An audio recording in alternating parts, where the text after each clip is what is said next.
साधना prime news, क्योंकि सच जरूरी है। कांग्रेस ने केंद्र सरकार पर लगाया 45,000 करोड़ के टेलीकॉम घोटाले का आरोप। कहा, टेलीकॉम कंपनियों को दिया गया बेल आउट पैकेज। पूंजीपति दोस्तों की सरकार ने मदद की, सरकार को नहीं मिला स्पेक्ट्रम की कमाई का हिस्सा।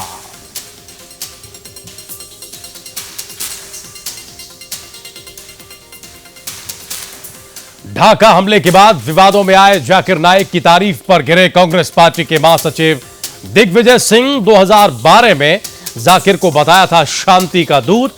बवाल होने के बाद दी सफाई। कहा, जाकिर ने कुछ गलत किया तो सरकार को करनी चाहिए जांच।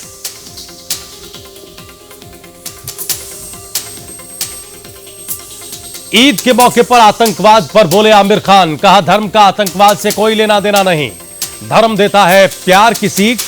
जाकिर नाइक गलत करते हैं धर्म का प्रचार।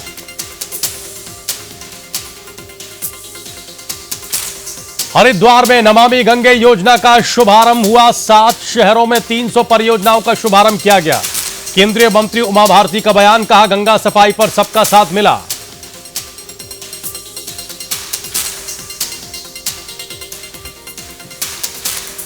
मध्य प्रदेश के रीवा में दर्दनाक हादसा। सेल्फी ले रहे 5 लड़के पूर्वा फॉल में बहे। एक की लाश बरामद हुई, बाकी 4 की तलाश अभी भी जारी। और कासगंज में ट्रैफिक पुलिस की वसूली का सच वायरल हुआ। मथुरा बरेली हाईवे पर ओवरलोड ट्रक को पास करने के एवज में ट्रैफिक का सिपाही खुलेआम रुपयों की वसूली करते हुए प्राइम न्यूज के कैमरे में कैद हुआ।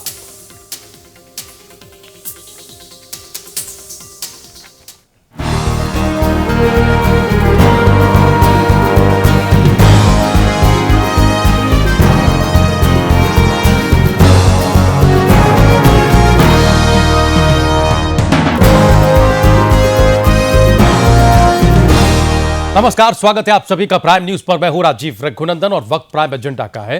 कहते हैं कि आतंक का कोई मजहब या फिर धर्म नहीं होता, लेकिन ढाका आतंकी हमले के बाद आतंक के मजहबी कनेक्शन को लेकर कई सवाल खड़े हुए हैं।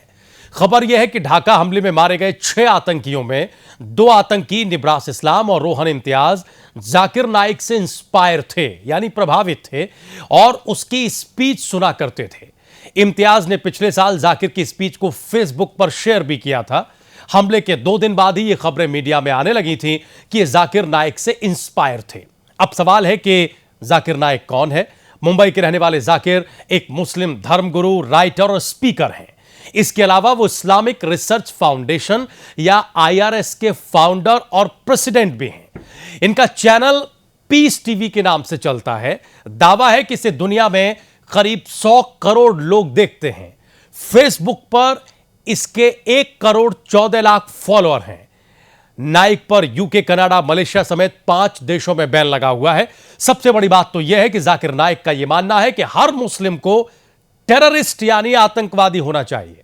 सवाल है कि चाहे कोई भी तर्क क्यों न दिया जाए, क्या आपको नहीं लगता कि इस तरह की सोच काफी खतरनाक और भड़काऊ है? यही नहीं, जाकिर नाइक अपने भाषणों में खुलकर ओसामा बिन लादेन और तालिबान की तारीफ कर चुका है। यूट्यूब पर जो वीडियो पड़े हुए हैं उसमें वो तारीफ दिखाई देती है। जाकिर नाइक विवाद में अब कांग्रेस महासचिव दिग्विजय सिंह का नाम भी जुड़ गया है। साल 2012 का वीडियो सामने आया है जिसमें दिग्विजय सिंह जाकिर नाइक के कार्यक्रम में मौजूद थे और वो जाकिर नाइक को शांति का दूत बता रहे थे। जाकिर नाइक के मन से दिग्विजय कहते हैं कि मुसलमानों के मन में यह भावना है कि उनके साथ न्याय नहीं हो रहा है। इस वीडियो पर हो रहे विवाद ने जब तूल पकड़ा तो दिग्विजय सिंह ने इस पर अपनी सफाई दी। कहा कि वो जिस इवेंट में जाकिर के साथ शामिल हुए थे वो धार्मिक सद्भावना पर आयोजित हुई थी। कॉन्फ्रेंस में इस विषय पर भी चर्चा हुई थी कि इस्लाम आतंकवाद के खिलाफ है। इतना ही नहीं, दिग्विजय ने कहा कि अगर भारत सरकार और बांग्लादेश के पास जाकिर नाइक के ISIS से संबंध होने के सबूत हैं तो जाकिर के खिलाफ एक्शन होना चाहिए। अब सवाल है कि जो शख्स आतंक और आतंकवादियों का खुलेआम समर्थन करता है उसके मंच पर जाकर उसे शांति दूत बताना कितना सही है? क्या इसके पीछे दिग्विजय सिंह की कोई रणनीति थी या है? क्या वोट बैंक के लिए दिग्विजय सिंह ने जाकिर को शांति दूत बताया था? दिग्विजय सिंह पहले भी आतंकी संगठन अलकायदा के प्रमुख ओसामा बिन लादेन को ओसामा जी कहकर संबोधित कर चुके हैं। सवाल है कि दिग्विजय सिंह का आतंक के प्रति इतना नरम रवैया क्यों है। फिलहाल सबसे बड़ा सवाल है कि जाकिर नाइक शांति दूत है या फिर आतंक का गुरु है। आतंकियों के गुरु जाकिर नाइक पर कार्रवाई कब होगी? क्या जाकिर नाइक को गिरफ्तार करना चाहिए, गिरफ्तार उसे होना चाहिए? प्राइम एजेंडा आज इसी पर।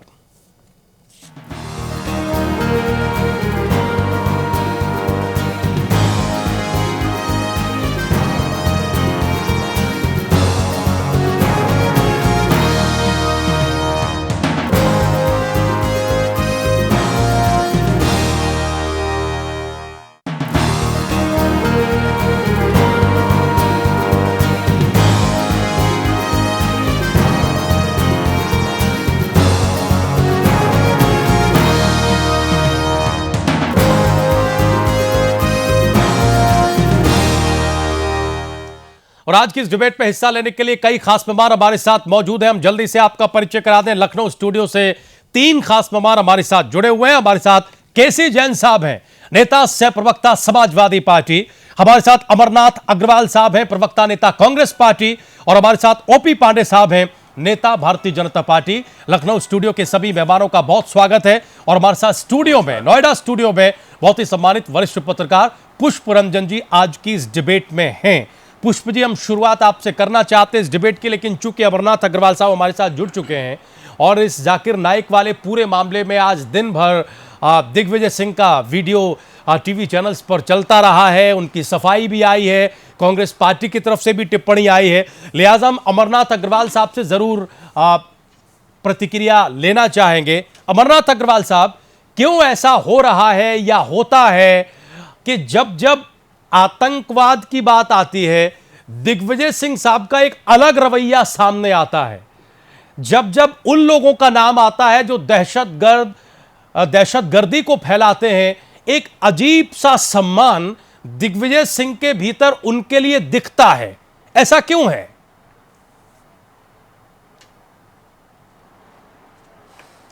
देखिए, दिग्विजय सिंह जी ने क्या कहा ये उनका व्यक्तिगत बयान है और पार्टी का उससे कोई लेना देना नहीं है। अरे सर, आपकी पार्टी के महासचिव हैं, जाकिर नाइक अभी आपकी पार्टी के महासचिव हैं सर, कांग्रेस के बड़े नेता हैं, मध्य प्रदेश के पूर्व मुख्यमंत्री हैं कि उन्होंने और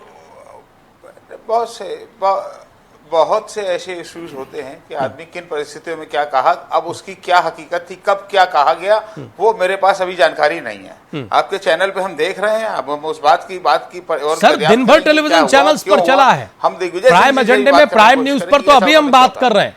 अमरनाथ अग्रवाल साहब सुबह से शाम तक चल रहा है और हम उम्मीद करते हैं कि आपने आज दिन में टेलीविजन देखा होगा। हमारा सवाल ये, अमरनाथ अग्रवाल साहब बहुत ही सम्मान के साथ, सर हमारा सवाल यह है कि चाहे ओसामा को, अभी आपने दिखाया वो भी नहीं, ओसामा को ओसामा जी कहने का मामला हो, जाकिर नाइक को शांति दूत बताने का मामला हो, हाफिज सईद को लेकर टिप्पणी की बात हो, क्यों? सरासर गलत है ये। तो कंडेम करिए आप उसको, दिग्विजय सिंह के बयान को कंडेम करिए कि दिग्विजय सिंह गलत बयानी करते हैं। सरासर गलत है, मैं कह रहा हूं ये सरासर, अगर बिल्कुल सरासर गलत है अगर ये कहा है उन्होंने, लेकिन किस परिप्रेक्ष्य में और कब कहा है, क्या उस समय जाकिर नाइक का क्या रोल रहा और आज क्या रोल है? जो वीडियो यूट्यूब पर पड़े हैं, सामने आ गया है सर, जो वीडियो यूट्यूब पर पड़े हैं वो 2012 से पहले के भी, सरकार यहाँ पे 2012 के कार्यक्रम में शामिल हुए थे वो, उससे पहले भी जाकिर नाइक की भाषा ऐसी ही थी, लेकिन बहुत से उससे पहले भी उसके सेमिनार में वही जहर उगला जाता था जो आज उगला जाता है। उसको जितना कंडेम किया जाए वो कम है और पार्टी पूरी उसको कंडेम करती है। आज की वर्तमान सरकार से ये उम्मीद करती है कि उस पे तुरंत एक्शन लें। 2 साल से अगर उनके सामने चल रहा है तो एक्शन नहीं लिया, एक्शन अब लें। नहीं, वर्तमान सरकार पर हम सवाल लाएंगे, एक्शन लेना। नहीं, कांग्रेस पार्टी दिग्विजय सिंह पर क्या एक्शन लेगी सर, ये बताइए। अब आप नहीं का एक्शन ले रहे हैं, कांग्रेस पार्टी दिग्विजय सिंह पर क्या एक्शन लेगी सर? दिग्विजय सिंह के एक्शन लेने की ना मेरी है ना तो राजीव जी इस बारे में अभी मेरा बयान देने की ना मेरी कोई हैसियत है और पार्टी हाई नेतृत्व तुम्हारा नहीं सर, हम आपकी साफगोई की कद्र करते हैं, लेकिन हम तो ये जानना चाहते हैं, आप भी पार्टी के नेता है, प्रवक्ता है उत्तर प्रदेश इकाई के, हमें सर ये बताइए कि क्या दिक्कत है दिग्विजय सिंह साहब के साथ? कि जहां कोई ऐसी चीज होती है वहां एक अतिरिक्त प्रेम उनके भीतर दिखाई पड़ता है। क्या दिक्कत है? और पार्टी क्यों उन्हें ढो रही है अगर इतनी दिक्कत है तो? कभी घटनाक्रम क्या होते हैं, कब होते हैं? अच्छा, ओसामा जी के साथ घटनाक्रम क्या था? नहीं, कोई कुछ नहीं हो रही अग्रवाल साहब, ओसामा जी बोलने की क्या मजबूरी थी? उसके बाद उन्होंने खुद कहा कि हमने जनरल एक नहीं, इतना प्रेम, इतना सम्मान उमड़ता क्यों है? सफाई दी थी वो आपके सामने। अमरनाथ अग्रवाल साहब, हम तो एक मूल सा सवाल कर रहे हैं, प्रेम और सम्मान, इतना प्रेम और सम्मान उमड़ता क्यों है? आतंकवादी के साथ कोई प्रेम नहीं हो सकता किसी भी। अरे हुआ राजीव जी, सबने देखा, अग्रवाल साहब सबने देखा, सुना, एक नहीं कई मौकों पर सुना। अफजल गुरु हमने भी देखा है। नहीं, रणदीप सुरजेवाला प्रवक्ता है कांग्रेस पार्टी के, वो अफजल को अफजल गुरु जी कहते हैं। ये दिक्कत क्या है, हम वो समझना चाह रहे हैं।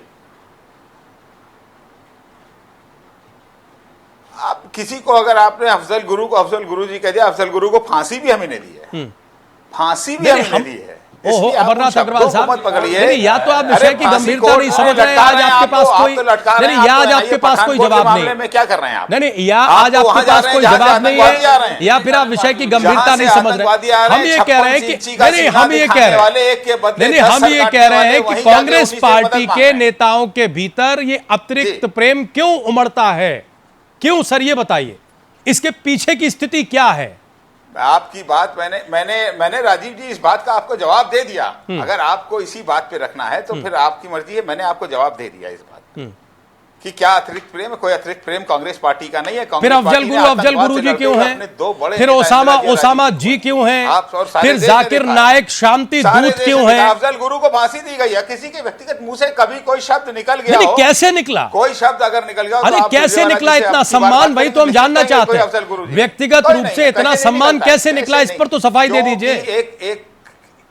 मैंने क्या कहा कि उसकी तुरंत उन्होंने सफाई दी कि मेरा उनको कोई सम्मान देने का मकसद नहीं था। कोई सम्मान देने का मतलब नहीं है उसमें। और बात ये हो रही कि अगर आज इस आतंकवाद के मुद्दे पे अगर इसके साथ ये भी बहस कर ली जाए कि पठानकोट के हमले में एनआईए के क्या रुख रहा, क्या सरकार का रुख रहा, सरकार किससे मदद मांग रही थी? सर, ये बहस तो होती है, मदद मांग रही थी। नहीं, ये बहस तो होती है, लेकिन दिग्विजय सिंह पर बहस थोड़ी कम हो पाती है। नहीं, ये बहस तो खूब होती है। पठानकोट के बाद 20 बार ये डिबेट हुई, 20 बार डिबेट हुई एनआईए को लेकर, सरकार को लेकर लानत मलानत होती है।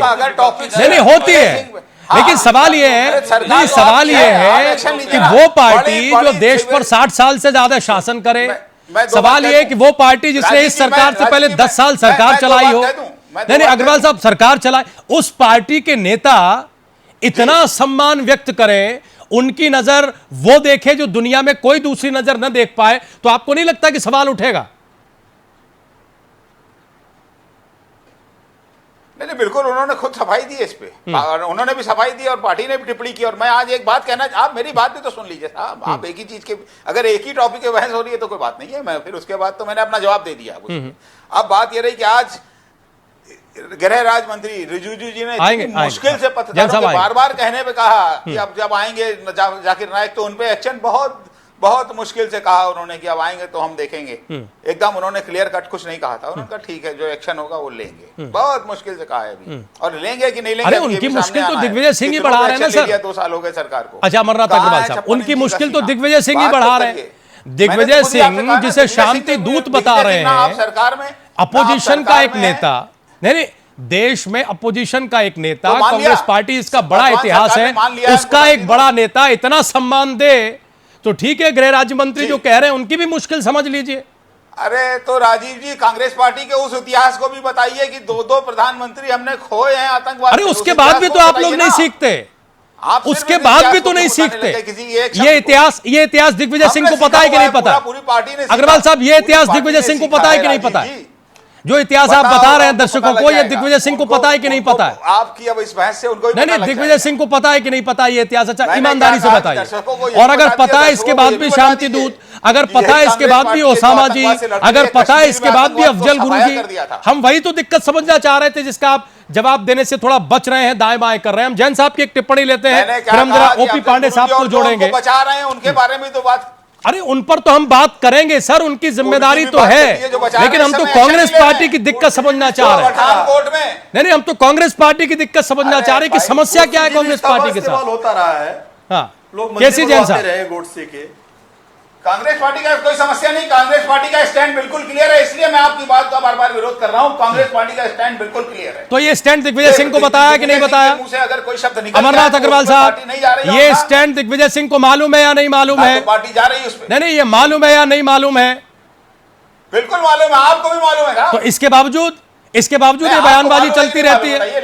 नहीं, इसके बाद भी ये बयानबाजी चलती रहती है। फिर तो आप और बीजेपी एक ही जैसे हो गए। जैसे आप उन पर आरोप लगाते हैं कि ये सबका साथ सबका विकास भी करते हैं और ये दूसरे एजेंडे भी चलाते हैं, तो आप में और बीजेपी में फिर कोई फर्क नहीं है। दिग्विजय सिंह एक भाषा बोलते हैं, पार्टी दूसरी भाषा बोलती है। किस बात का फर्क की बात, किस बात के कितना, अरे राजीव जी कितना अंतर है सामने आतंकवाद के मुद्दों पे इस पार्टी का और हमारी पार्टी का, कितना अंतर है। ये पाकिस्तान के पास जाते हैं मदद के लिए, ये पठानकोट पे जिस पे अरे आप उन्हें सम्मान देते हैं, हमला करा रहा है, जो आप उन्हें सम्मान देते हैं। नहीं, अफजल गुरु जी हैं, ये जाते हैं तो फिर क्या बुरा करते हैं? पार्टी ने आपके भीतर इतना सम्मान है। पार्टी ने सलमान खुर्शीद ने क्या कहा था? सलमान खुर्शीद ने क्या कहा था चुनाव के दौरान बटला, उसके बाद ये सबको मालूम है। ठीक है, आएंगे जरा केसी जैन साहब से टिप्पणी लेने दीजिए। केसी जैन साहब से टिप्पणी लेने दीजिए।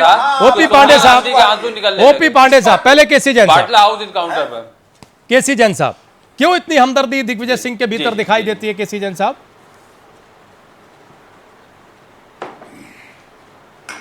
देखिए राजीव जी कि जहाँ पर भी बात आती है आतंकवादियों की, और आतंकवादियों का वास्तव में कोई मजहब नहीं होता है। आतंकवादी जब कोई विस्फोट करते हैं, कोई हमला करते हैं, तो वहाँ वो ये नहीं देखते हैं कि इस समूह में मरने वाले कौन से लोग हैं। उनका काम है अस्थिरता पैदा करना, सरकारों में अस्थिरता पैदा करना, और उनका एक अलग सा एक वो है, सब कुछ की एक अलग मानसिकता है उनकी। और मुस्लिम धर्म में भी अच्छे लोग भी हैं, अच्छे धर्मगुरु हैं, अच्छी बात करते हैं, लेकिन जहाँ पे आतंकवाद की बात आती है वहाँ पे तमाम सारे मुस्लिम धर्मगुरु उनकी स्वयं निंदा करते हैं। और ऐसे में हो सकता, अब ये चीज़ तो अग्रवाल जी ने स्पष्ट किया कि पार्टी से कोई मत नहीं, कई बार मुंह से निकल भी जाता है, क्योंकि तब उनका 2012 में जब उनके प्रोग्राम में गए तब उनकी क्या स्थिति थी, हो सकता है। और दूसरी बात ये कि लेकिन जाकिर नायक जैसे लोग हैं, ये आतंकवाद को जन्म देने वाले हैं और ये वास्तव में माइंड वॉश करने वाले हैं। ये जो है सुसाइड बम तैयार करते हैं। तो ऐसे लोगों के ऊपर जरूर कार्रवाई होनी चाहिए। जो जाकिर नायक जैसे लोग जो कहते हैं कि नहीं, ओसामा बिन लादेन बनना चाहिए और आपको आतंकवादी बनना चाहिए, बुत परस्त जो लोग हैं उनको खत्म करिए, ऐसे बयान देने वाले लोग इनको किस श्रेणी में रखेंगे? इनको धर्मगुरु कहेंगे? ये स्वयं में एक आतंकवादी नहीं है, बल्कि ये आतंकवाद की फैक्ट्री है, ये आतंकवाद को पैदा करते हैं। अच्छा, केसी जैन साहब, इनके ऊपर जरूर से जरूर कार्रवाई केसी जैन साहब, हम माइंड वॉश कर देते हैं, केसी जैन साहब तैयार कर देते हैं कि आप सुसाइड बम करके मर जाइए, लेकिन 100 लोगों को साथ में लेके मरिए। सारी बातें ठीक है। हमें ये बताइए कि ये जो आतंक के जन्मदाता जिन्हें आप बता रहे हैं, ये 2012 के बाद बने आपकी जानकारी में या उससे पहले से भी हैं? नहीं, उससे पहले से है। ये तो लगातार इनके बयान आते रहे। बिल्कुल सही इस बात की जानकारी, ये लगातार इस बात की जानकारी क्या दिग्विजय सिंह को नहीं थी? मैं यहाँ पर देखिए राजीव जी, नहीं बिल्कुल देखिए, जो हमारी पार्टी के, देखिए जहाँ पे सरकारें होती हैं और सरकार में बैठे व्यक्ति की बहुत बड़ी जिम्मेदारी होती है। जब कोई भी व्यक्ति कुर्सी पे बैठ जाता है तो उसकी गरिमा कुर्सी से जुड़ी होती है। कहा भी है ना कि crown is never dead, only king is dead.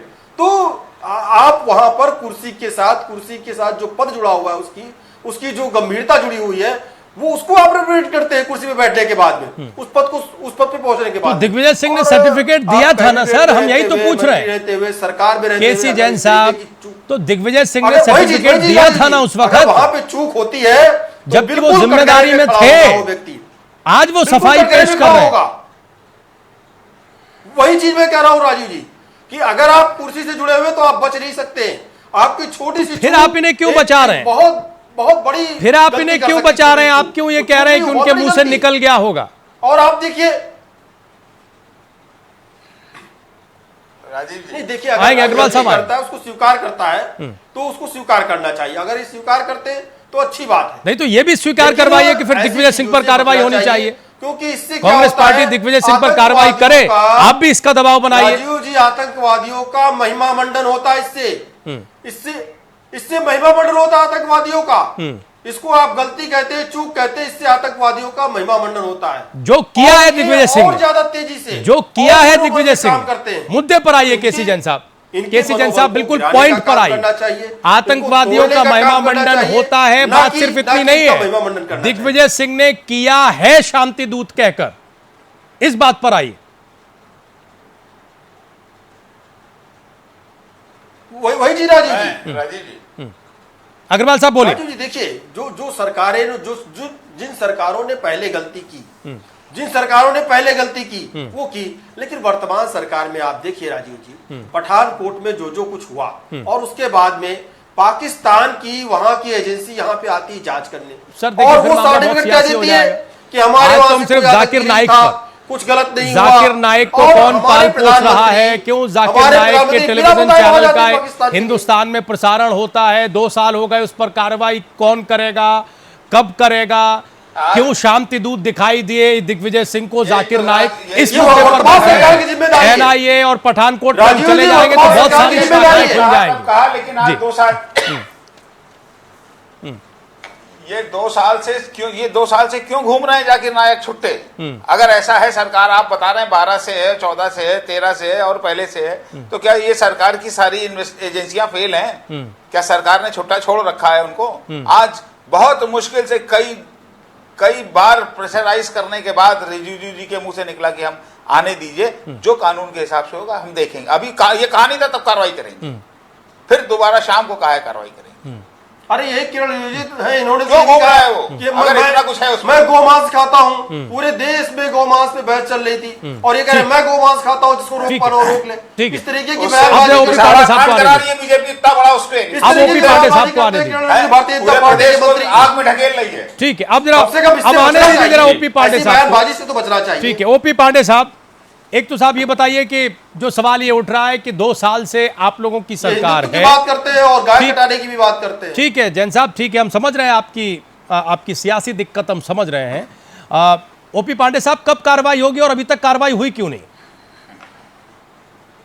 जी राजू जी, देखिए 2 बातें हैं। एक तो जो कांग्रेस का आतंकवाद के बारे में व्यू है, दूसरा कार्रवाई क्या होगी। देखिए कांग्रेस का व्यू बहुत पहले से स्पष्ट है, चाहे वो 26/11 हुआ था, तब घटना होते हुए कांग्रेस का बयान आ गया था कि इसके पीछे आरएसएस का हाथ था, पाकिस्तान नहीं है। चाहे बाटला हाउस इनकाउंटर हुआ था, उसमें दिग्विजय सिंह ने अग्रवाल साहब सुन लीजिए, उन्हें बोलने दीजिए। सोनिया गांधी बहुत अग्रवाल साहब सुन लीजिए, ओपी पांडे साहब को बोलने दीजिए, उनकी बात रखने दीजिए। आप जो बोल रहे थे मैं शांत था अग्रवाल साहब। जब आजमगढ़ के आतंकवादियों घटना हुई तब भी वहां दिग्विजय सिंह जी गए थे। तो जो भी घटनाएं, चाहे वो सामाजिक प्रकरण हो, चाहे इस प्रकरण में, उन्होंने साफ साफ कहा कि आतंक, इस्लाम की जो परिभाषा आप प्रचालित कर रहे हैं, इसको प्रचारित किए जाने की आवश्यकता है। और दिग्विजय सिंह सत्ता में रूढ़ पार्टी के राष्ट्रीय महासचिव थे, तो कोई अनजाने बयान नहीं दिए, किसी को जानते ना हो। और बहुत बड़ा कार्यक्रम था जो आप लोगों ने विजुअल देखे होंगे कि हजारों की संख्या में लोग थे। उनके सामने अगर दिग्विजय सिंह बोल रहे हैं कि जो ये काम कर रहे हैं, उस काम को, उस तरह के इस्लाम को प्रसारित करने की जरूरत है और शांतिक काम है, तो आप उससे कांग्रेस की स्थिति को आप समझ सकते हैं। तो जहां तक भारतीय जनता पार्टी की स्थिति है, भारतीय जनता पार्टी का स्पष्ट मत है, इसके खिलाफ कार्रवाई हो रही है। महाराष्ट्र सरकार ने भी आदेश दे दिया है, रिजिजू का बयान है, उन्होंने साफ साफ कहा कार्रवाई हो रही है। नहीं, अग्रवाल साहब ये कह रहे हैं कि बड़ी मुश्किल से इतना बयान दिया है, वो भी काफी देर से, 1 और 2 साल से आप लोग क्या कर रहे थे, सवाल ये।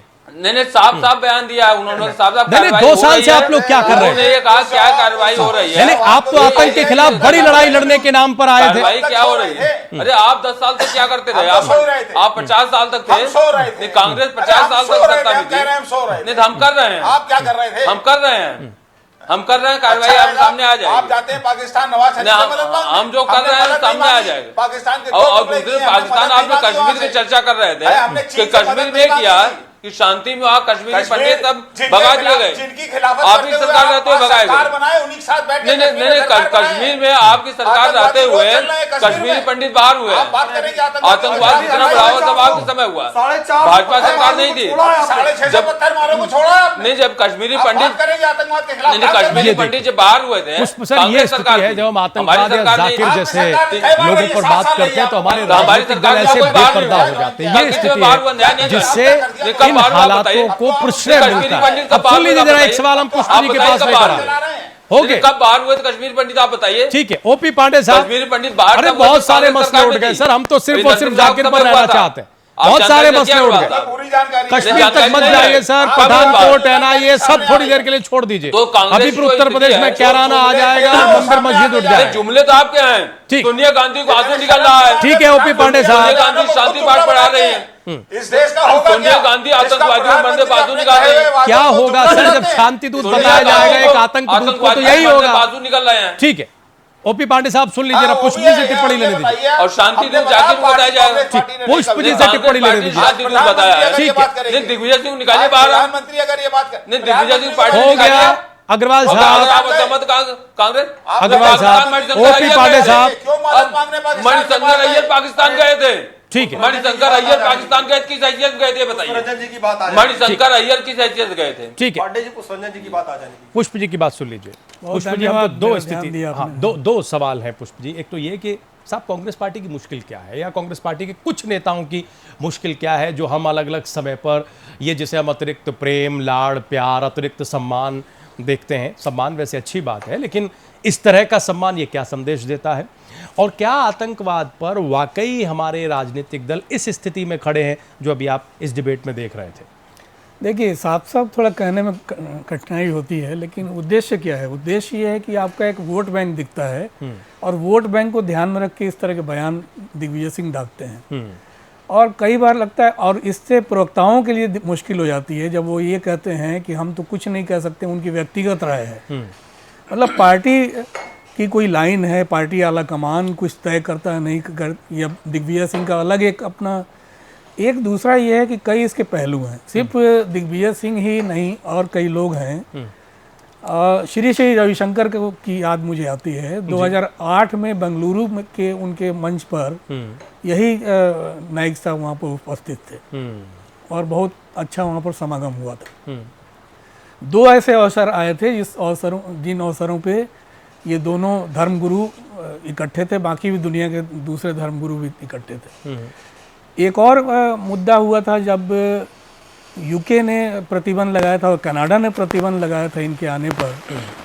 तो उस समय फिल्मकार महेश भट्ट ने आलोचना की थी कि वहाँ पर बोलने की आज़ादी नहीं है इन दोनों देशों में, ये दुनिया के अपने आप को लोकतांत्रिक देश का दावा करते हैं। मैं पिछले 2-3 दिन से YouTube पर लगातार इनके जितने भाषण हैं उसके फुटेज देख रहा था और सुन रहा था, जो भी अवेलेबल है YouTube पर जी। जो प्रमुख भाषण इनका है, जिसको लेके सारा वो केंद्र में है, इनके वो जो इनके जो चाहने वाले जो तैयार हुए एक तरह से उस कांड को करने के लिए, वो है 7 अक्टूबर 2012 को कुआलालंपुर में जो इन्होंने भाषण दिया था, बहुत लंबा वो यूट्यूब पे अपलोड किया गया है। उसमें उन्होंने 3 धर्मों को मिला के ये हिंसा को जस्टिफाई करने की कोशिश की थी। पहला उन्होंने बुक ऑफ एक्सोडस चैप्टर 22 और शूरा उसका 18 और 20, ये ईसाइयत में जो कहा गया है कि अगर आप हत्या कर सकते हैं, अगर कोई आप पर आक्रमण करता है तो आप तलवार उठा सकते हैं। गॉस्पेल ऑफ ल्यूक चैप्टर 19 और वर्सेस 27, 2 उदाहरण उन्होंने दिया अपने पूरे भाषण में कि तलवार निकालो और आगे बढ़ो। उसके बाद फिर वो चले आते हैं हिंदुइज्म पर कि महाभारत के 4 सर्गों का उन्होंने उल्लेख किया है उस पूरे भाषण में, और युद्ध में जैसे कि, और उसके बाद फिर भगवत गीता पे आ जाते हैं कि अर्जुन को किस तरह से कृष्ण ने ज्ञान दिया था, और आप उसका लिहाज मत कर दिए कि आपके रिश्तेदार युद्ध में खड़े हैं, युद्ध का बिगुल बजा है तो आप आगे बढ़ो। तो इसको जोड़ा उन्होंने जिहाद से कि जिहाद के बारे में जो गलतफहमियां पैदा हुई है वो दरअसल गलतफहमी ने, जिहाद एक कॉन्टेक्ट हुआ था मक्का में, और जब उस कॉन्टेक्ट को तोड़ के और आपका जो नहीं मानने वाला उस कॉन्टेक्ट को युद्ध के लिए तैयार है तो आप उसको मारिए और वो जिहाद है आपका। तो उनका ये कहना है कि दुनिया में जिहाद को गलत तरीके से पेश किया गया है और मानवता की बातें भी उन्होंने की कि भाई मानवता जो दुनिया में एक व्यक्ति की भी हत्या अगर होती है तो पूरे मानवता की हत्या होती है और एक को अगर आप बचाते हैं तो पूरी मानवता को बचाते हैं। इसी भाषण को उन्होंने दोहराया है आज आपके प्रोग्राम में आने से ठीक 5-10 मिनट पहले मक्का से उन्होंने रिलीज किया इसी भाषण को कि किसी एक व्यक्ति को निर्दोष और हम उसकी भर्त्सना करते हैं। उन्होंने ये कहा कि हम जो भी बांग्लादेश में हुआ है हम उसकी भर्त्सना करते हैं और जो भी हत्या कांड किया जिन लोगों ने उन्होंने मानवता के विरुद्ध काम किया, मतलब उन्होंने अपनी सफाई दी है।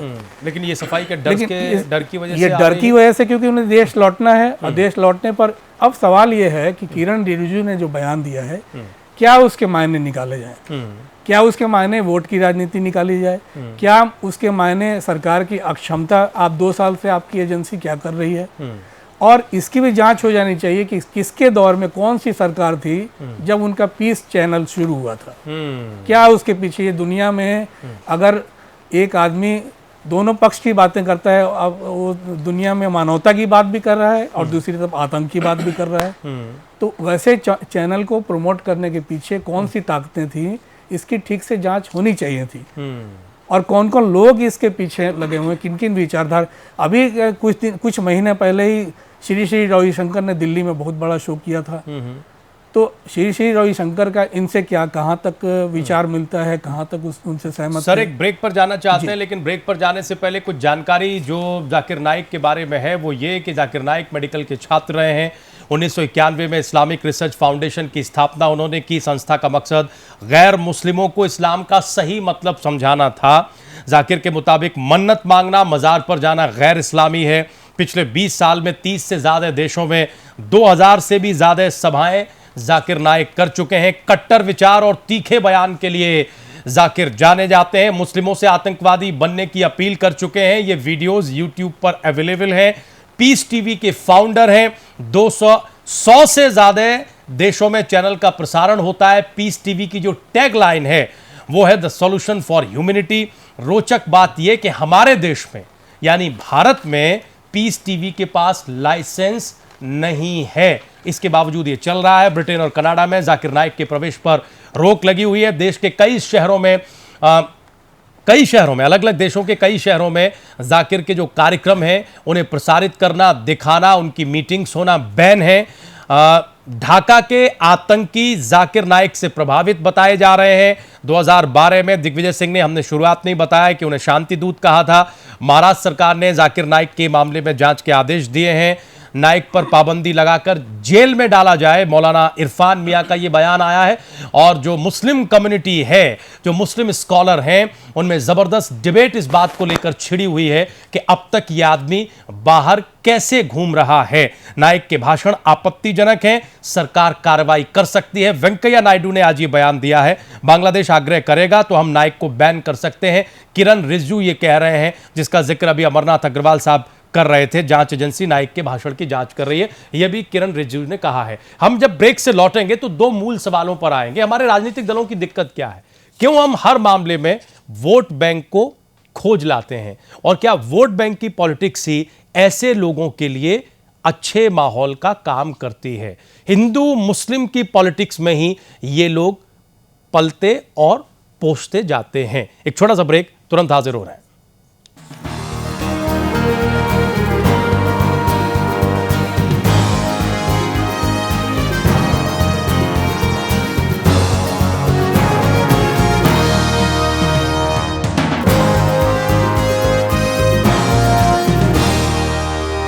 डॉक्टर आर्थो आयुर्वेदिक तेल और कैप्सूल, घुटना, कंधा या कमर, चाहे जैसा दर्द हो, ये मुझे देता है दर्द से पूरी आजादी, एक भरपूर जिंदगी। आधा मिनट आपके चाहने वालों के साथ आपको दिन भर की खुशी देता है। आधा मिनट आपके पसंदीदा गाने का आपको पूरे हफ्ते की ऊर्जा देता है। आधा मिनट क्रिकेट के मैदान पर आपकी पसंदीदा टीम को चैंपियन बना सकता है। और आधा मिनट खाने से पहले साबुन से हाथ धोना आपकी और आपके चाहने वालों की जान बचा सकता है, क्योंकि साबुन से हाथ धोने से रोगों से बचाव होता है। हम साथ मिलकर रोगों पर विजय पा सकते हैं, ये हमारे हाथ में है। स्वच्छ भारत मिशन, एक कदम स्वच्छता की ओर। पेयजल आपूर्ति मंत्रालय, भारत सरकार। आप सभी को प्राइम न्यूज की तरफ से ईद की बहुत बहुत मुबारकबाद। हम उम्मीद करते हैं कि जिस तरीके से आपका प्यार और स्नेह हमें मिल रहा है, उसी तरीके से आपका प्यार और स्नेह हमें आगे भी मिलता रहेगा और आपकी जिंदगी में ईद की सिवैयों की तरह मिठास हमेशा बनी रहेगी। एक बार फिर से बहुत बहुत शुभकामनाएं। हम अपनी तरफ से और बहुजन समाज पार्टी की तरफ से अपने ज़िले के अयोध्या विधानसभा के लोगों को और उत्तर प्रदेश की सभी सम्मानित लोगों को ईद और रमज़ान की दिली मुबारकबाद पेश करते हैं। जय भीम, जय भारत, खुदा हाफिज। उत्तर प्रदेश के मुख्यमंत्री अखिलेश यादव की ओर से सभी प्रदेशवासियों को ईद उल फितर की दिली मुबारकबाद। मोहब्बत के इस त्योहार को खुशियों के साथ मनाएं। अमन तोड़ने वाली किसी भी अफवाह पर ध्यान न दें। सभी प्रदेशवासियों को ईद उल फितर की दिली मुबारकबाद। ये कदम बढ़ते गए मेरे, न जाने कितने रास्तों से गुजरे। रास्तों में मुश्किलें भी थीं, मंजिलें भी थीं, पर मैं चलता रहा और आज भी मैं कहीं रुकता नहीं। सहारों की जरूरत नहीं मुझे, मेरे हमसफर हैं डॉक्टर आर्थो आयुर्वेदिक तेल और कैप्सूल। अनिल जी के नेतृत्व में सद्भावना सेवा संस्थान द्वारा देश भर के 11 राज्यों में मुफ्त चिकित्सा हेतु फ्री एम्बुलेंस सर्विस प्रदान की जा रही है, जो इन राज्यों के गरीब ग्रामीणों के लिए किसी वरदान से कम नहीं है। किसी भी दुर्घटना की स्थिति में सद्भावना सेवा संस्थान की एम्बुलेंस कॉल करने के 5 मिनट के अंदर घटना स्थल पर पहुंच जाती है और लोगों की मदद करती है। ऐसी परिस्थिति में आप हमें कॉल कर सकते हैं। हमारा इमरजेंसी नंबर है 9540040099। उत्तर प्रदेश के मुख्यमंत्री अखिलेश यादव की ओर से सभी प्रदेशवासियों को ईद उल फितर की दिली मुबारकबाद। मोहब्बत के इस त्योहार को खुशियों के साथ मनाएं। अमन तोड़ने वाली किसी भी अफवाह पर ध्यान न दें। सभी प्रदेशवासियों को ईद उल फितर की दिली मुबारकबाद।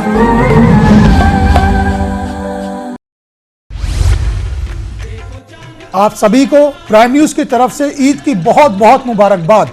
हम उम्मीद करते हैं कि जिस तरीके से आपका प्यार और स्नेह हमें मिल रहा है, उसी तरीके से आपका प्यार और स्नेह हमें आगे भी मिलता रहेगा और आपकी जिंदगी में ईद की सिवैयों की तरह मिठास हमेशा बनी रहेगी। एक बार फिर से बहुत बहुत शुभकामनाएं।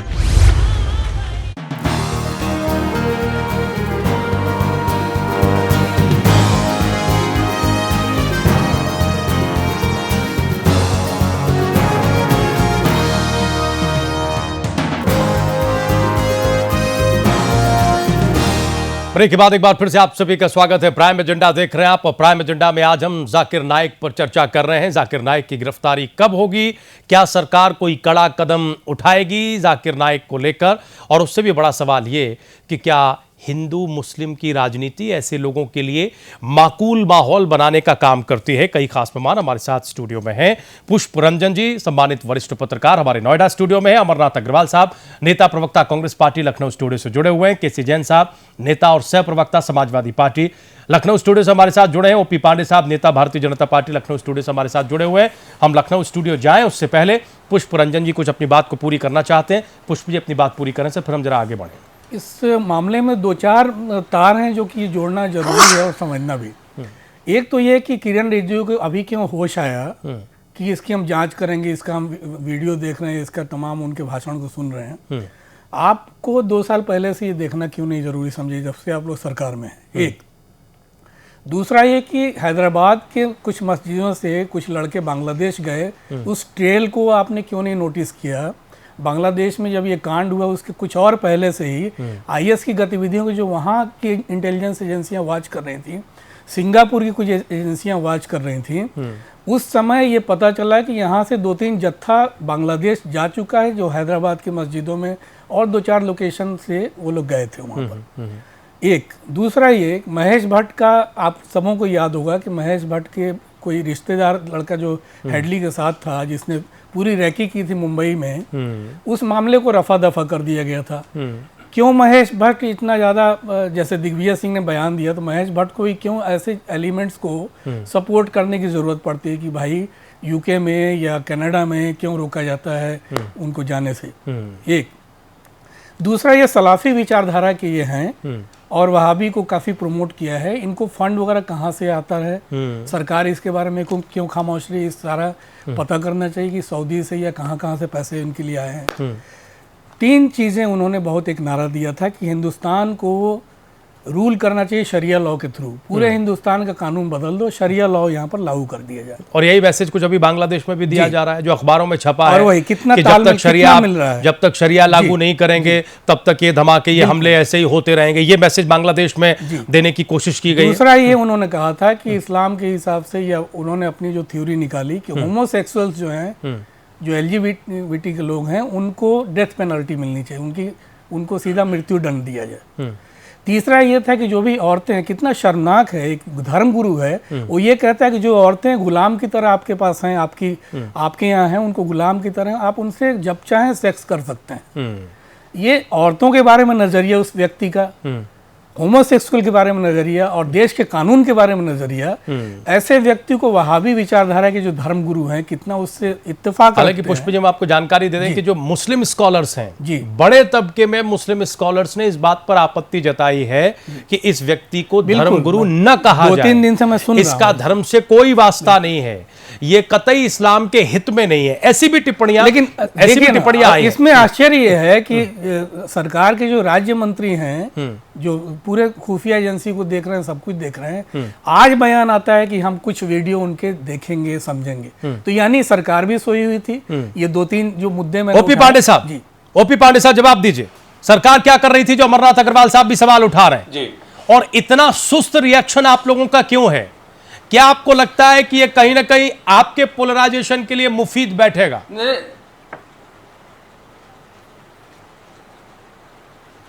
नहीं राजीव जी, सरकार अपना काम कर रहे है, उसका परिणाम आपको जल्दी दिखेगा। महाराष्ट्र सरकार बड़ा सुस्त काम कर रही है भाई। 2 जगह से सवाल उठ रहे हैं। राजीव जी ने यही कहा, अभी लंबा विश्लेषण किया है पुष्प जी ने। अमरनाथ अग्रवाल जी आपके बगल में बैठ के सवाल कर रहे हैं, 2 साल हो गए आपको। अब आप सिर्फ जांच कराने की कुछ वीडियो की हम जांच करेंगे, आप सिर्फ इतना कह रहे हैं। नहीं, जांच कर रहे हैं, ये बयान था उनका, जांच कर रहे हैं, एजेंसियां काम कर रही हैं, इंटेलिजेंस फेलियर बयान था, जांच चल रही है। उन्होंने, बल्कि पत्रकार ने पूछा क्या इंटेलिजेंस फेलियर है, मान लीजिए, उन्होंने कहा ये हम डिस्क्लोज नहीं करेंगे। मान लीजिए इंटेलिजेंस फेलियर है। जाकिर के कार्रवाई की बात है, जाकिर ओपी पांडे जी, पुष्प जी कह रहे हैं, तो इसका सीधा मतलब यह है कि जाकिर नाइक के मामले में इंटेलिजेंस फेलियर है। हमारी आईबी को पता ही नहीं है कि क्या हो रहा है। नहीं, अब देखिए, डिटेल तो वो एजेंसी बता सकती है, वहां उस पर मैं बयान नहीं दे सकता हूँ क्या है। लेकिन निश्चित रूप से जाकिर नाइक की एक्टिविटी तो काफी दिनों से चल रहा है। अभी मैं उसके बारे में पढ़ रहा था कि 2009 में भी मुंबई के तमाम लोग गए थे उसके खिलाफ, उस समय समझौता करा के मामले को शांत किया गया था।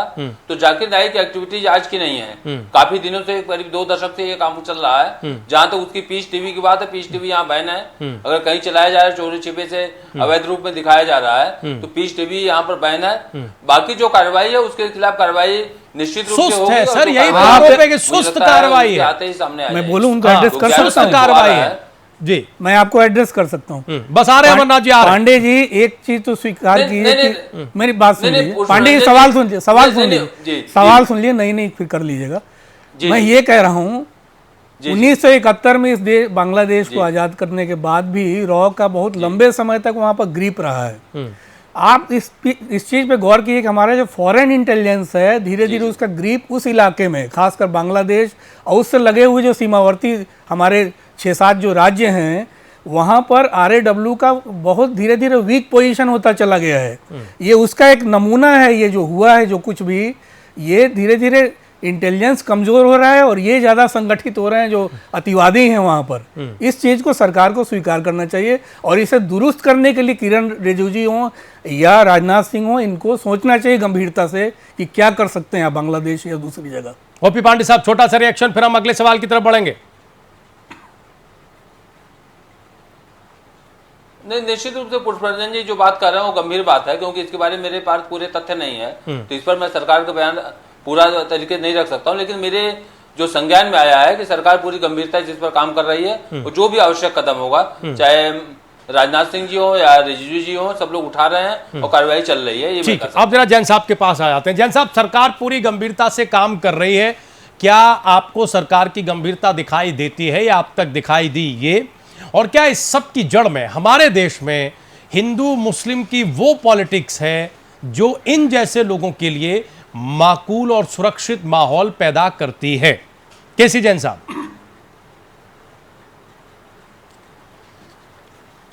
देखिए राजीव जी, पॉलिटिक्स में पोलराइजेशन होना एक अलग बात है।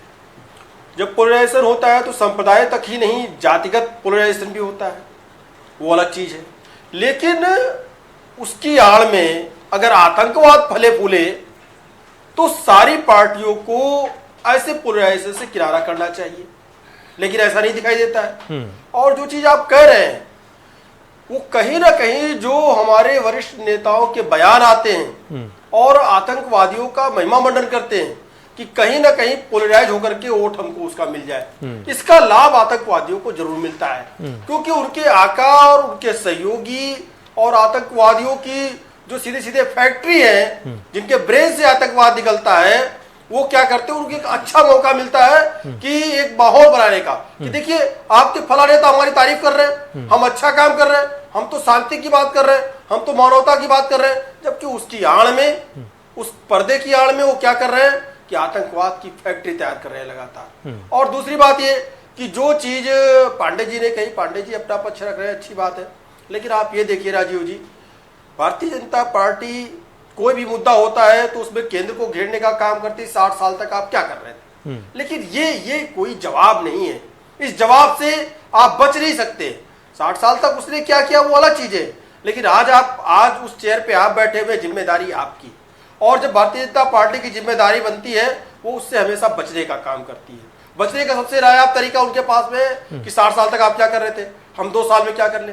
लेकिन आप ये देखिए राजीव जी, सीज फायर का जितना उल्लंघन इधर हुआ है भारतीय जनता पार्टी के आने के बाद से, इस तरीके से पहले कभी नहीं हुआ। और पठानकोट जैसी घटना होती है उस पर हमारी सरकार कोई जवाब नहीं देती, और हमारे प्रधानमंत्री सबके हैं, किसी पार्टी के प्रधानमंत्री देश को रिप्रेजेंट करता है, वो भारतीय जनता पार्टी को नहीं रिप्रेजेंट करते हैं, वो उनकी अपनी संपत्ति अपनी जागीर नहीं है, वो प्रधानमंत्री हैं, वो पद है उनके पास में, वो राष्ट्र को पूरे रिप्रेजेंट कर रहे हैं, भारत देश को रिप्रेजेंट कर रहे हैं, और बिना बताए, बिना कोई इन्विटेशन के वो पाकिस्तान बिना बताए चले जाते हैं। पाकिस्तान क्या देता है, हमें पठानकोट देता है, उसके बाद में बेइज्जती वहां पर होती है, हमें हमारी आंखें शर्म से वहां भी झुक जाती है भारत देशवासियों की, जब पाकिस्तान की एक एजेंसी यहां पे आकर के सर्वे करती है। हमारे पास एजेंसियों की कमी है, हमें अपने सर्वे पे अपनी रिपोर्ट पाकिस्तान को पेश करनी चाहिए कि ये एविडेंस है और पाकिस्तान के लोग थे जिन्होंने यहाँ पे आतंकवादी हमला किया। ये रह करके हम उन्हीं को, हम विषय से थोड़ा भटक जाएंगे, जो हम विषय से थोड़ा भटक जाएंगे। केसी जैन साहब, थोड़ा सा दूर चले जाएंगे हम विषय से, हम आपकी इस बात का जवाब ओपी पांडे साहब से ले लेंगे, लेकिन अमरनाथ अग्रवाल साहब के पास जाने दीजिए। कि आपने नकल किया था क्या? अमरनाथ अग्रवाल साहब के पास जाने दीजिए। अग्रवाल साहब, ओपी पांडे जो कह रहे हैं कि सरकार गंभीर है, क्या इनकी गंभीरता दिखाई देती है? और क्या हमारे राजनीतिक दल ही, खाए पिए, ठीक है जैन साहब, हो गया, पूरी सुविधा हमारी भारत सरकार, ठीक है जैन साहब, और बदले में क्या मिला? हो गया, बदले में फिर शून्य हो गया। ठीक है जैन साहब, हो गया। अब जरा अग्रवाल साहब को आने दीजिए। अग्रवाल साहब, इनकी गंभीरता पर आपको कितना यकीन है? कहीं ये वैसे ही गंभीर तो नहीं है जैसे 60 साल आप गंभीर रहे?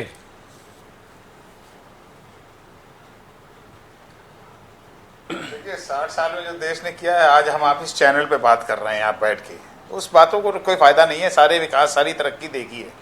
आज सरकार की गंभीरता आपको इस बात से सामने आ रही है कि जैसे पठानकोट में इन्होंने व्यवहार किया, जैसे एनएसजी नागालैंड में व्यवहार कर रहे हैं, एनएससीएन के साथ समझौता करने जा रहे हैं, जैसे ये महबूबा पीडीपी के साथ मिलकर वहाँ सरकार चला रहे हैं, रोज आईएस के वहाँ झंडे फहराए जाते हैं रोज, और रोज 8 से 10 अब सेना के जवान मरने लगे हैं।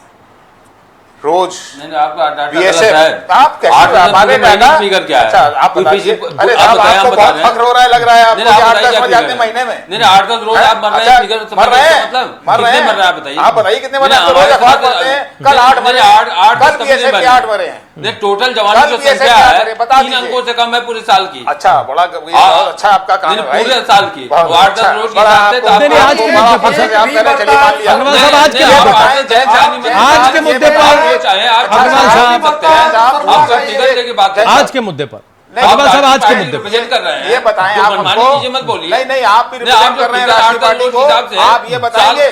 साल भर में 3500 अरे जवान मरने चाहिए। आप ये आप जो बताएं, फिगर दे आप रहे हैं ये आप बताएंगे। पहले फिगर अपना वापस लीजिए। फिगर हमने आपको बता आपको दो, फिगर आज 8-10 अखबार रोज का पढ़िए, है। आज अखबार पढ़िए। आज आप के विषय पर सर 3500 समय जवान खत्म हो मर रहे हैं, जाएगा। आज नहीं 8 अखबार नहीं 8-10 रोज मतलब कि 3500 और होते क्या हो रहा हैं। है? आप तो कह रहे थे एक के बदले 10 नहीं 3500 होते हैं, वो आ रहे हैं 10 हो रहे आप तो हैं। कह रहे कब आएंगे? 10 आ रहे हैं, मारे जा रहे हैं। 2019 में आतंकवादी सरकार मारे ने जा रहे हैं, आप उनके नहीं लोग रहे, मारे जा मौका रहे कर लीजिए। हैं। 19 और सरकार आप ने डेटा नहीं पता कर मिलेगा। लिया, डेटा के लिए आप माफी सामने मांगिए, है। अपने जिस शब्द तरीके से वापस लीजिए। पीडीपी के साथ 8-10 जवान रोज मर रहे हैं, अच्छा। शब्द वापस लीजिए आप। अच्छा ओपी पांडे साहब आज की डिबेट पर नहीं, रहने 3500 दीजिए। जवान कब मरे आप? अग्रवाल साहब अभी की नहीं, डिबेट पर आए, हमारा राजनीतिक दल कितना गंभीर है इस सवाल पर आई। वेबसाइट पर है, देखी नहीं है, वेबसाइट पर है, होम मिनिस्ट्री की वेबसाइट पे नहीं है, मैं नहीं देख रहा हूं। वेबसाइट पर है, नहीं सब डाटा है नहीं है आंकड़ा ये। नहीं अभी चल के चेक कर लीजिए, आप है वेबसाइट पर। और आप इसको जारी कीजिए, सरकार के आप प्रवक्ता हैं, आप जारी कराइए। नहीं नहीं आप जो बयान आप पहले आप गलत बयान माफी मांगिए। आप जो चाहे नहीं बोल सकते। आप पहले जारी आप करिए, आप कितने कहेंगे मरे 1000 हैं? मर रहे हैं, लाख मर रहे हैं, आप पहले आप जो बताएं। चाहे वो नहीं बोल सकते। आप तो बताएं हमको अरे पहले ओपी कितने पांडे जी मरे आप हैं? भी आप बोल जाकिर रहे नाइक थे बताइए चुनाव ना से आप पहले। अरे आप राष्ट्रीय पार्टी रिप्रेजेंट कर रहे हैं, जो पार्टी 2 साल पहले ठीक है, सत्ता देखिए में आप थी। पुष्प जी से भले हमें ही लास्ट आज आप कमेंट विपक्षी दें। दल लायक हम नहीं रहे, विपक्षी दल लेकिन चिंता फिर भी ना राष्ट्रीय कीजिए। पार्टी है आप। जाकिर नाइक आप का बीते से बयान। खुद बयान बड़ी कीजिए। पार्टी आज भी है। ठीक है नहीं हमसे बड़ी नहीं ठीक है ओपी पांडे जी हो हमारे गया। चौथाई भी नहीं हाँ, है। हाँ, वो पता लग आपके जाएगा कहाँ 44 है। हमारे हर 282 स्टेट में है। चुनाव हो रहे हैं, सहयोग सहारा नहीं, पकड़ आपके रहे हैं। 44 है, हमारे सहारा 282 पकड़ रहे हैं है। सब जगह पे, कहीं और आप नहीं पूरे है, भूल भारत गई में जनता आपको। कर्नाटक के अलावा किसी बड़े राज्य में आपकी सरकार नहीं सब है। जनता भूल गई। कर्नाटक के अलावा ठीक है, अच्छा दोनों लोग शांत हो जाए, दोनों लोग शांत हो जाए। इधर कांग्रेस से पुष्प जी को सुन लीजिए, अब शांत हो जाए। पूरे भारत से आप साफ होने जा रहे हैं सर। ठीक कितनी बार लूंगा ये बताएंगे आप? देखिए दोनों चीजों का रिकॉर्ड टूट रहा है, सीजफायर का और सेना के जवानों के मरने का, वहां होने वाले हमलों का, वहां पे रोज आईएस के झंडे फहराने का रिकॉर्ड टूट रहा है। और उसके बाद भी अगर ये पांडे जी इस बात को बहुत हर्ष से गौरव कह रहे हैं, आप बयान देंगे, फिर उलझ जाएंगे। हमने कहा फिर उलझ आप जाएगा। आओ पुष्प जी लास्ट कमेंट। ठीक है आप आंकड़े ठीक। दीजिए ना। तत्व बयान नहीं देना चाहिए। ठीक ठीक ठीक रोज ठीक अखबार पुष्प जी लास्ट आप कमेंट। राष्ट्रीय पार्टी रोज को अखबार ठीक है सर, अब सुन लीजिए। 20-30 सेकंड में सुन लीजिए, पुष्प जी को सुन लीजिए। चेक कर लीजिएगा और उसके बाद मैं पूछूंगा। इस पूरे हालात पर एक लास्ट कमेंट करिए पुष्प जी। हाँ कुछ भी बताएं। देखिए ये डॉक्टर जाकिर को प्रॉब्लम सबसे ज़्यादा हुई थी, आप ध्यान दीजिएगा। एक किताब लिखी थी अरुण शौरी ने, द वर्ल्ड ऑफ फतवा। उसमें जो तर्क उन्होंने दिए थे फतवा क्यों, किस लिए और कहाँ कहाँ दुनिया किस किस हिस्से में है, उसे लेके उसके इर्द गिर्द ही डॉक्टर जाकिर ने जहाँ जहाँ भाषण दिया उसे कोट करते हुए उसे आगे बढ़े और जस्टिफाई करने की कोशिश की कि फतवा जो जिस तरह से जिहाद करना है या फतवा के बहाने जिहाद करना है या हिंसा है, वो कैसे जस्टिफाई हम कर सकते हैं। अरुण शौरी को गलत ठहराने की कोशिश। सरकार को चाहिए या यहाँ जो भी लोग धर्मगुरु हैं या जो भी समाज को दिशा देते हैं, वो ऐसे जो कुतर्क डॉक्टर जाकिर जैसे लोग करते हैं, उस कुतर्क को काटने के तरीके ढूंढने चाहिए। एक जिससे समाज का माहौल थोड़ा सुधरे, ठीक हो, जो युवा भटक रहे हैं उनको भटकने से रोका जा सके। सरकार की जो इंटेलिजेंस एजेंसियां हैं उनको चाहिए वोट की राजनीति से अलग हटके बहुत सारी चीज़ें करने के लिए है देश में, वो किया जाना चाहिए।